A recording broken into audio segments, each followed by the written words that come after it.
दिग्गज brokerage firm Motilal Oswal ने AU small finance bank को mid size private banking sector में अपनी टॉप पिक बताया है। बैंक के शानदार चौथी तिमाही के नतीजों के बाद ब्रोकरेज ने इस पर अपनी बाय रेटिंग बरकरार रखी है। मंगलवार 28 अप्रैल को बैंक के शेयरों में करीब 1% की तेजी देखी गई।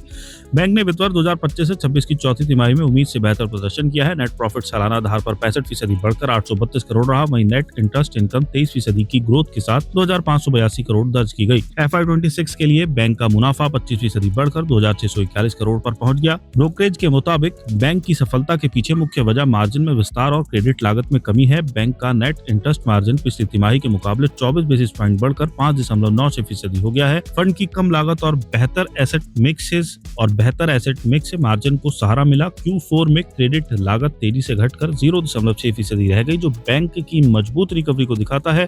इसके साथ ही बैंक की एसेट क्वालिटी पहले से और बेहतर हुई है। ग्रॉस एनपीए घटकर 2.03% पर और नेट एनपीए अब महज 0.74 पर आ गया है।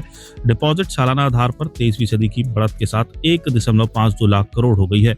मोतीलाल ओसवाल ने एयू बैंक के शेयरों के लिए 1275 का लक्ष्य तय किया है। सोमवार को ये शेयर 1040.50 पर बंद हुआ था, जिसका मतलब है कि मौजूदा स्तरों से इसमें 22% तक की बढ़त की संभावना है। पिछले एक महीने में ही ये स्टॉक 23% से ज्यादा चढ़ चुका है। एयू बैंक केवल स्मॉल फाइनेंस बैंक तक सीमित नहीं रहना चाहता। ब्रोकरेज का मानना है कि बैंक अब एक यूनिवर्सल बैंक बनने की दिशा में तेजी से बढ़ रहा है। एआई प्लेटफॉर्म और कोर बैंकिंग सिस्टम के एकीकरण पर भारी निवेश किया जा रहा है। मोतीलाल ओसवाल को उम्मीद है कि FY27 से 8 के दौरान बैंक का मुनाफा 35% की सालाना दर CAGR से बढ़ेगा।